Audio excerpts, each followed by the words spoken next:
on GS for Growth about mental health and self-awareness and self-love and advocating for yourself and really setting your boundaries. I'm getting chills. And knowing who you are. Because this is the armor, this is the shield that's going to protect you from depression. That's going to protect you from anxiety. That's going to protect you from loneliness. If you are okay with being with yourself, by yourself, and for yourself, you will be fine. Hello beautifuls, my name is Giselle, co-host of the Strong Sunflowers podcast and founder of the Create app. And today's video is gonna be all about mental health. May is Mental Health Awareness Month, and I just wanna do a series so we can dive more into our mental health, to our emotional intelligence, and to just really put words and definitions of what we're feeling so we can feel better. The main purpose of these videos is going to be, one, to create a safe space for people to be able to express these feelings of anxiety, depression, loneliness, all of these things that as humans we are experiencing. And number two, to make people feel less alone. I know even though we can be in a room full of people, we can be on the internet full of billions of people on this platform and still feel fucking alone. And that's what I want to break. I just want to be able to create a safe space for you guys to be able to share what you're experiencing and just basically to know that you're not alone. Literally millions of people worldwide are suffering from the same things that you're suffering from, and we just need to find each other and create the field and community and just be there for one another and create these spaces. And number three, I think education coupled with self-awareness is key to a lot of these things that we're suffering from.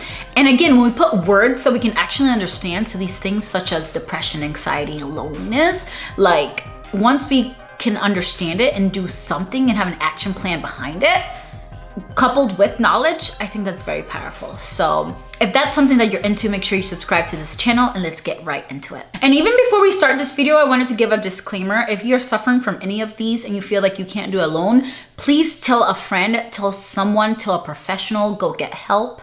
And also for myself, I am not a doctor and this is not medical advice. I am just a girl. I went to college at University of South Florida with my bachelor's in biology. I was a pre-med student. I'm now leaning more towards entrepreneurship, but I do love medicine and I love learning about the human body. I think for me, I worked in the ER all throughout the pandemic. And I think the biggest thing that I noticed, even wanting to be a doctor, is that the lack of education with our patients. I feel like even throughout the pandemic, there was so much lack of education and information that a lot of people were very lost in the sauce, you know? And even when I did outpatient, a lot of our diabetic patients would come in and they're like, why is my blood sugar level so high? I haven't been eating chocolates. And I'm like, what have you been eating? And they're like, oh, I've been eating tacos and pasta. I'm like, carbohydrates turn to sugar in our blood.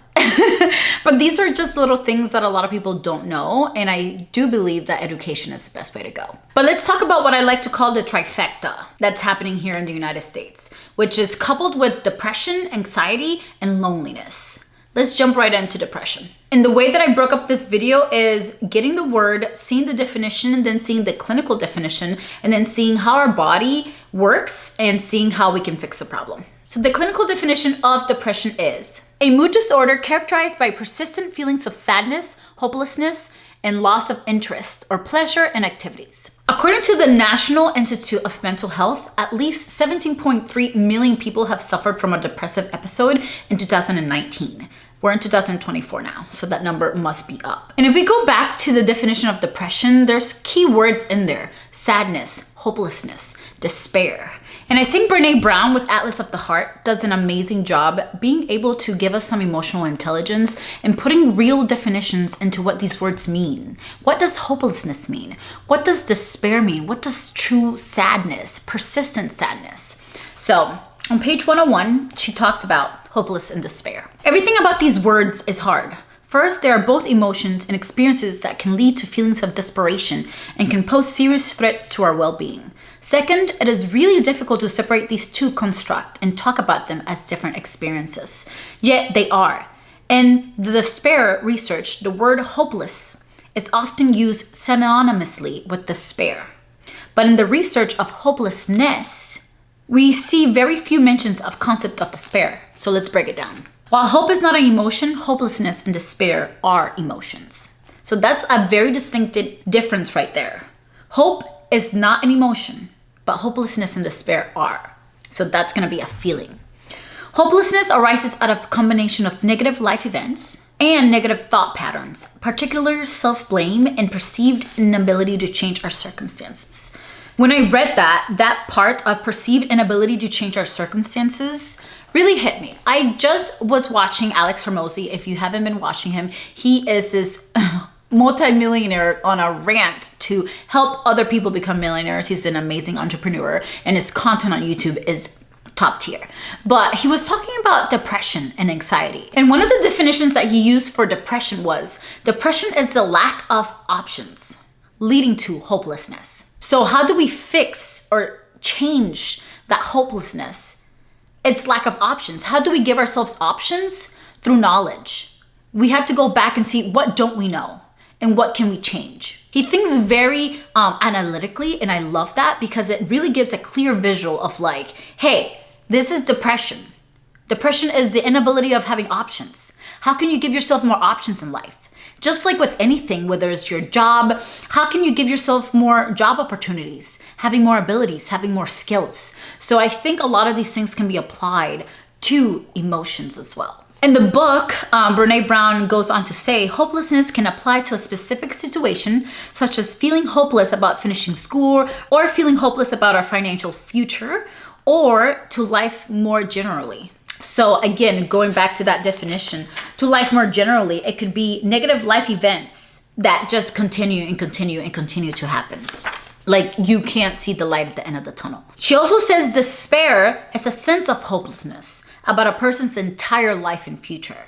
When extreme hopelessness seeps into all corners of our lives and combined with extreme sadness, that's what we call despair. And this is like an extreme episode of depression where you can literally not see any good thing in your life. There is no light at the end of the tunnel. Everything and anything that can go wrong is going wrong. And you're feeling hopeless and you're feeling despair. And I think when we put these practical definitions on, it really helps us because now when I feel depressed or despair, it just means that I'm lacking options. It means that it doesn't matter. I'm feeling like it doesn't matter what I do tomorrow because there's no way out. So how do we get more options? We learn more. We find things that we don't know yet. Because to be honest, even in the darkest times that I felt like, oh my gosh, my life is going to shit. I got married at 19. I'm getting a divorce. I saved myself to marriage. I was in this really high demanding religion and I was just fucking lost. And again, I was 23 when I decided to separate, 24. And I felt like my life was falling apart. I felt like I had nothing. I felt like there's no hope for me. And again, that's me at 24. I'm 28 now and I'm glad that there was hope, that there was light at the end of the tunnel, but I really had to get myself options. And I realized I didn't have any options because I was dependent on my husband to pay the big bills. So I couldn't even financially support myself. You know, that can literally put you in a depressive episode when you don't have anywhere out. I literally could not financially support myself.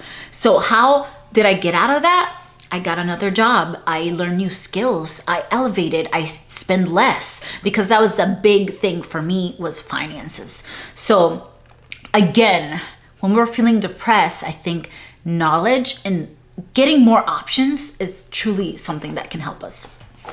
And one of the quotes that she talked here on her book, it just made me think of like being able to see your life not only in what's happening now, but being able to see it broader and in a way that it's like, wow, like some of these things are not gonna really matter to 5-10 years from now. When I'm really scared, worried, overwhelmed, stressed about what's happening, and trying to find perspective, I ask myself, will this issue be a big deal in 5 minutes, 5 hours, 5 days, 5 months, 5 years? So when we are in that despair of like, oh my gosh, nothing's going right. I'm gonna be poor forever. We really have to think ourselves, is it forever? I think a lot of the times we are the problem, but at the same time, we are also the solution. You know, I think sometimes our brain, our minds can play games on us and create these stories Brene Brown loves to say that, like, what is the story that we are creating? Our mind is really powerful, and it can create a narrative that there is no hope, or it can create a narrative that there's always tomorrow. So that's why I'm so big on here on GS for Growth about mental health and self-awareness and self-love and advocating for yourself and really setting your boundaries. I'm getting chills. And knowing who you are. Because this is the armor, this is the shield that's going to protect you from depression, that's going to protect you from anxiety, that's going to protect you from loneliness. If you are okay with being with yourself, by yourself, and for yourself, you will be fine. And now that we got that part, let's talk about the science behind it. What does depression even mean when it comes to your body? Depression is a neurochemical imbalance in the body. Imbalances in neurotransmitters such as serotonin, dopamine, norepinephrine can contribute to these conditions.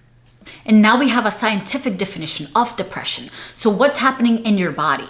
One of the things that popped up for me was the norepinephrine. So the imbalance of that particular neurotransmitter. And one of the books that I've been reading is The Body Keeps Score. I totally recommend it. It's very science-based, so it might be a heavy read, but you just learn so much. And one of the pages, page 29 to be exact, right in the top, they talk about, now that scientists were finding evidence that abnormal levels of norepinephrine were associated with depression and dopamine with schizophrenia, there was hope that we could develop drugs that target specific brain abnormalities. And again, I am a pre-medical student, and I do believe that there's a space for medication, but I do believe medication is the last resort, especially when there's so many holistic ways that we can approach something. And again, we don't know, so we have to learn what our body is doing so we can better assist. So in that definition, we learned that norepinephrine is one of the neurotransmitters that imbalance of that specific neurotransmitter can lead to depression. So what can we get from this? A little science lesson. Wow, I've missed school so much. So on top of your kidneys, you have these adrenal glands. The adrenal glands are the ones that are responsible for releasing a lot of these neurotransmitters as well as hormones that affect our body's composition. Norepinephrine and epinephrine are two neurotransmitters, aka hormones, that are released in our body, specifically in our fight and flight mode, which is also tied with cortisol. And baby, if you don't know about that, stress, why do people say stress kills? Because literally the more stressed you are, the more cortisol you're releasing from your adrenal glands. And cortisol is, again, one of those fight or flight hormones. So you will literally be aging yourself because your body is working on overdrive to do what it's trying to do. Baby, the cells are working faster, everything, the metabolism, everything is working faster to get you to where you need to go. And that's why in the book, The Body Keeps Score, they were talking about creating drugs that target this norepinephrine if your body is not releasing too much or too little of it. But now this is where the holistic part plays in. So what affects the levels of norepinephrine or epinephrine in our body? Specifically, norepinephrine. Stress and lack of sleep and our food, our diet, what we're eating affects this the most. So the best holistic way to approach this is not going on antidepressants, it's getting enough sleep, eating better foods for your gut health. I need to do more research on this because I would love to do a video on this, but like, again, our gut is our second brain. So if our gut health is good and we're feeding our body foods that are gonna nourish our body, our brain can function at its best capacity as well as the rest of our body, like our adrenal glands. And stress is a major cause in so many other neurological deficits later in life, like schizophrenia, Parkinson's, all of these things that affect our mind. And in the United States, we are literally stressed all the time. There's bills that always need to be paid. Inflation is kicking our ass. We can't even buy a fucking house at 28. Like, baby, it's hard out here. We can't even find a job.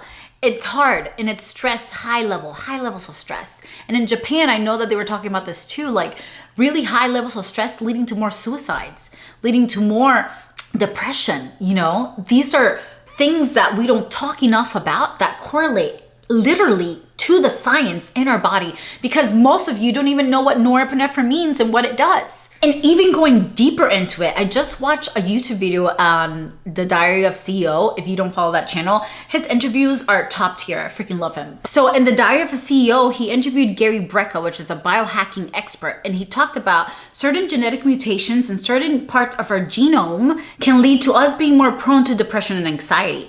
And how do we target, depending on where is it in the methylated chain, how can we target that? Whether it's through diet, whether it's through things that we're eating, like do we need more iodine? Do we need more, I don't know, iron? And all of these things can really help us cheat the code and kind of skip that chain and go and have a more linear expression of our genes. So even that is just amazing. I totally recommend to go watch the video because I learned so much about just our genome and just other things that can be affecting how we're feeling and how we're showing up in the world. In the Atlas of the Heart, Brene puts all these emotions in certain categories. And when we talk about depression and hopelessness and despair, she put it into this bucket and she called it a place that we go when we are hurting. Depression is a place that we go when we are hurting. Again, lack of options, where we feel like we're closed in, when we feel like there's no hope, when we feel like we can't do more, we can't have more, we can't be more.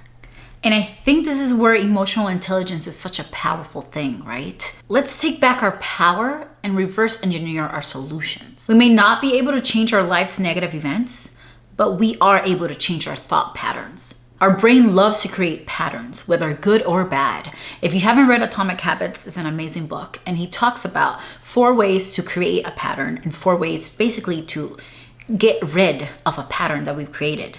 Number 1, make it obvious. Number 2, make it attractive. Number 3, make it easy. And number 4, make it satisfying. In Atomic Habits, he talks about becoming the person that you want to be and proving that you are that person to yourself with every small win.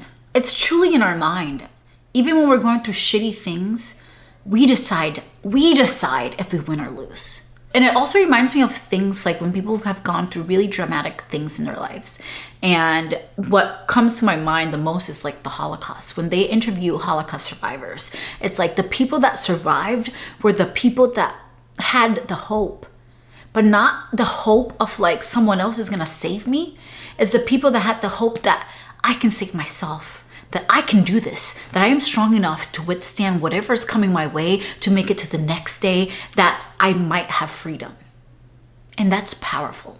The other part of the definition of depression is the lack of interest in pleasurable activities. And this is the part that, again, you can be a millionaire and still be so unhappy with your life. You can have all the things, all the money, all the cars, all the trips. You can be on vacation and still be depressed. I can attest to that.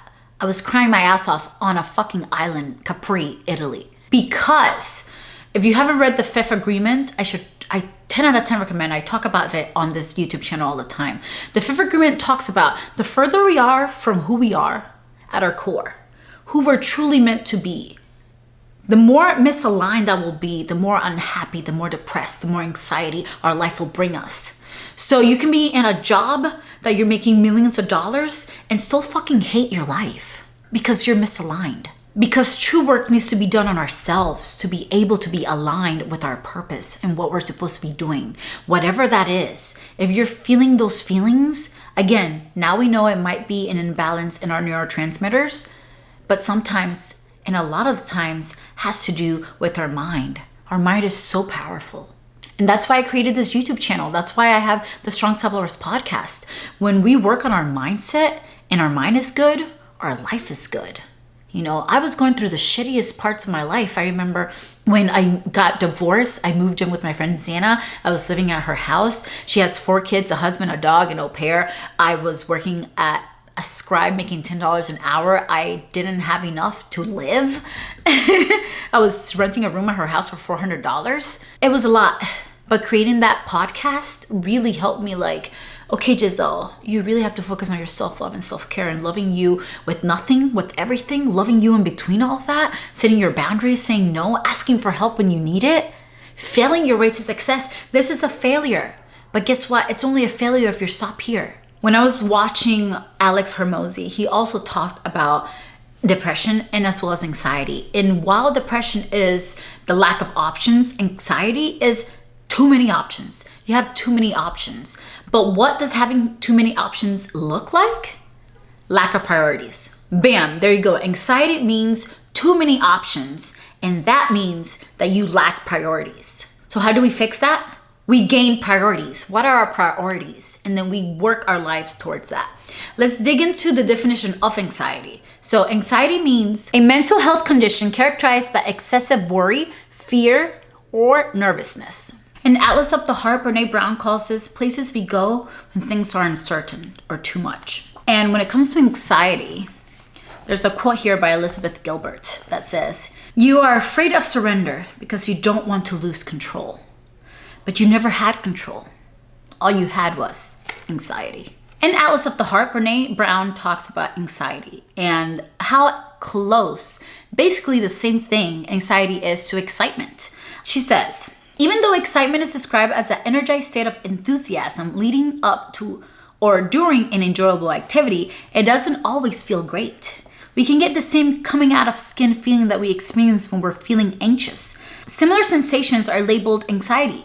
When we perceive them negatively, they're labeled excitement. With either anxiety or excitement, we still get that raised heart rate, right? Those sweaty palms, that like butterflies in our stomach. It can be butterflies if we're excited, but it can also be like, oh, maybe freaking bats in there when we're having anxiety. And the Anxiety and Depression Association in the United States, they report over 40 million people suffering from anxiety, making it one of the most common mental illnesses.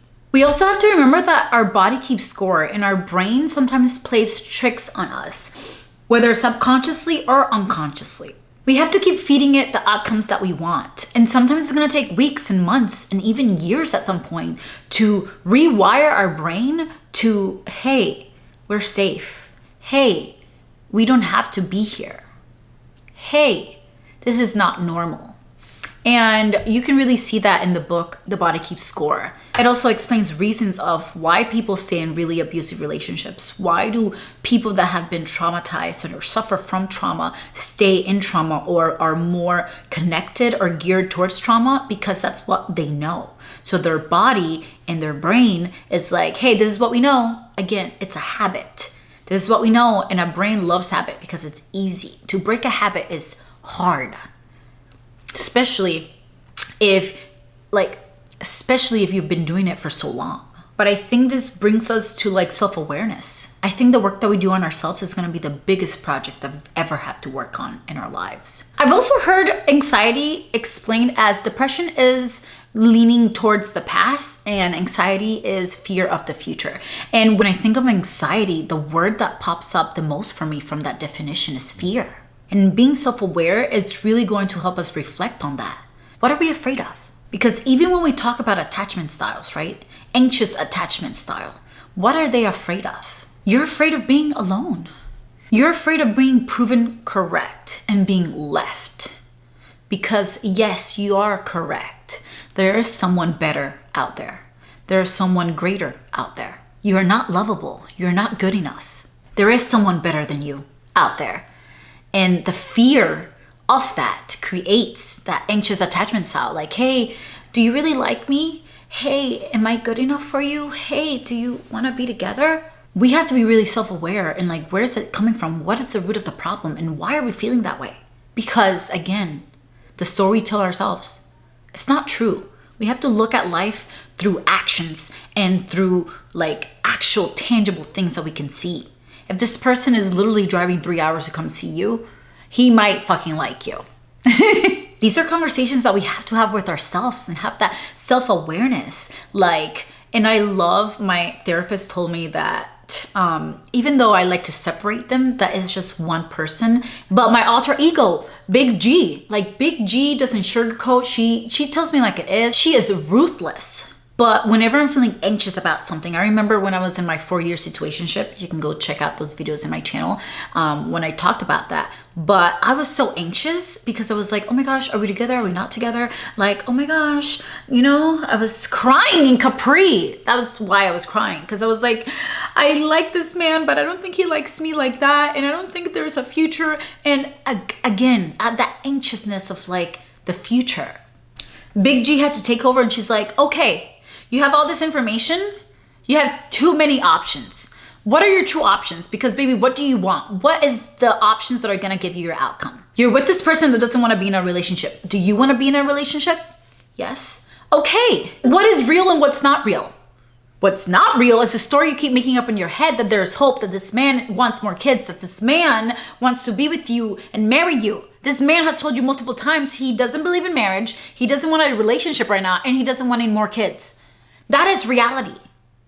His actions and what he's doing is backing that up. So this fairy tale you got up here, you gotta knock it off. What are you afraid of?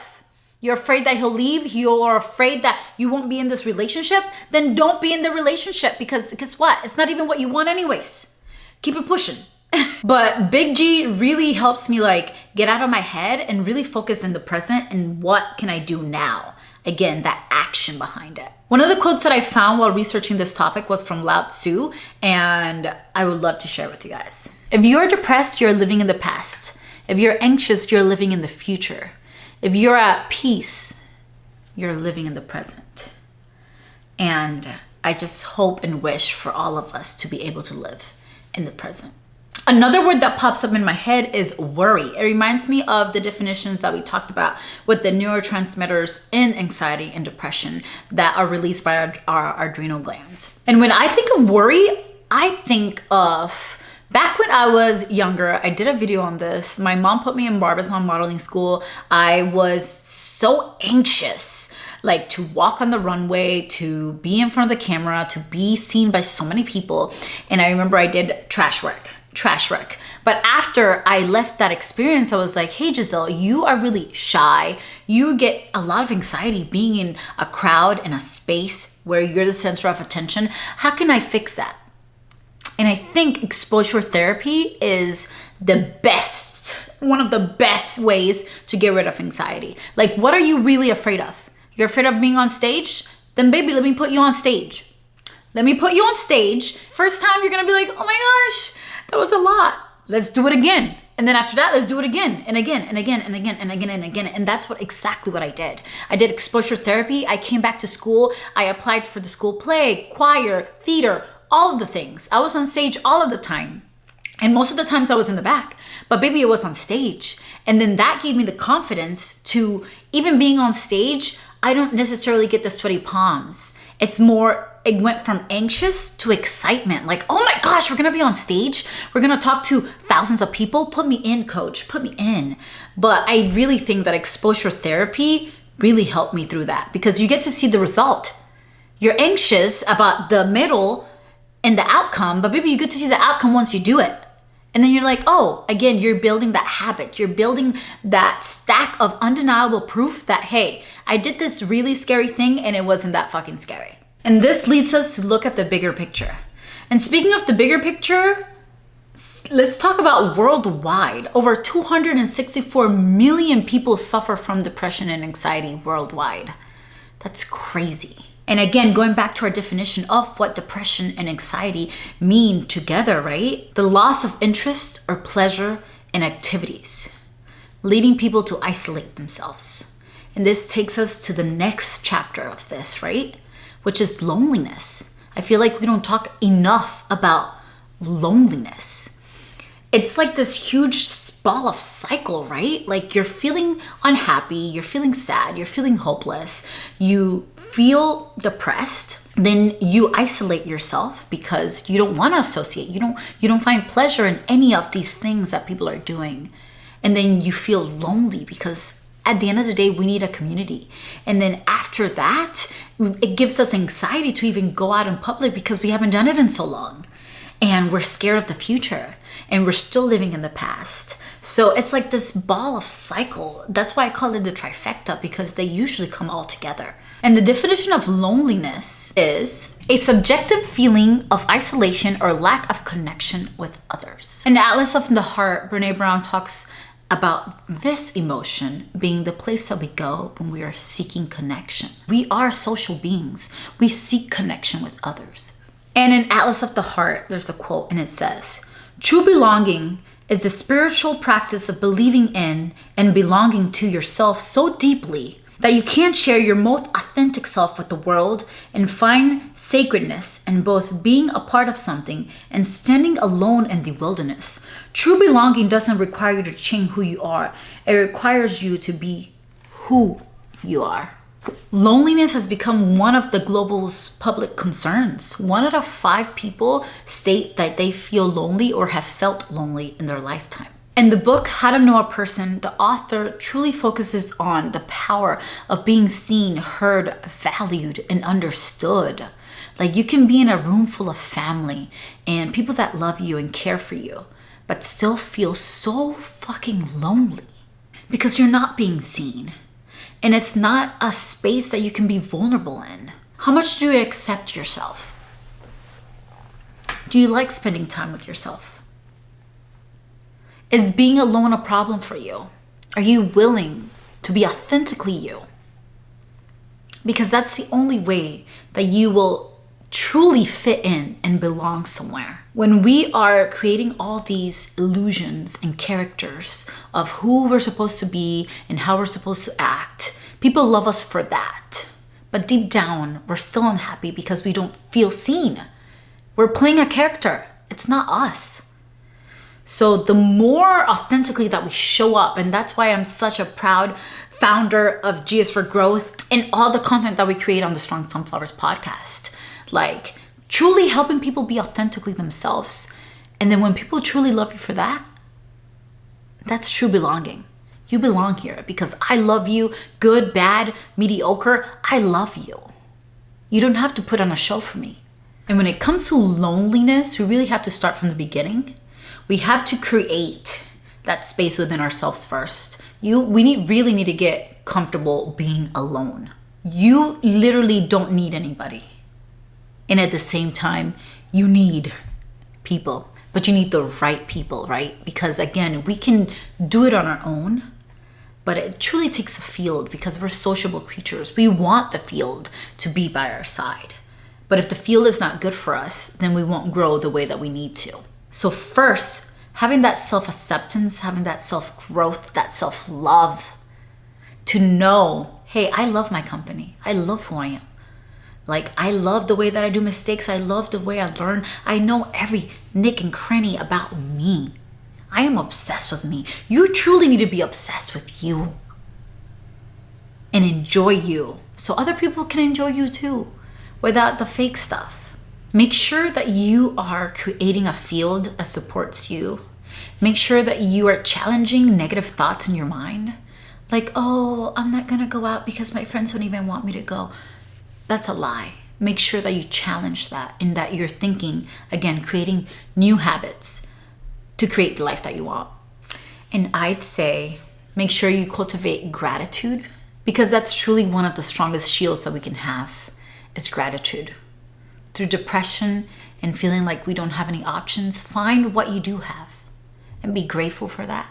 With anxiety, I know you're in the future and you have all these fears, but what do you have now in the present that gives you clarity, that gives you peace? And last but not least, I just want to let you guys know, stay connected. Stay connected to the people that let you be you, authentically you, 100% you, no judgment. And when you are in that strong sunflower mode where you can advocate for yourself, but especially for others, create spaces where others feel that they can also feel safe to have depression, to have anxiety, to feel lonely. Come hang in this corner of the internet with us. I love you guys. You are enough. You are more than enough. And I'll catch you guys in the next video, all about emotional intelligence and how we can understand our emotions better. I love you. Ciao.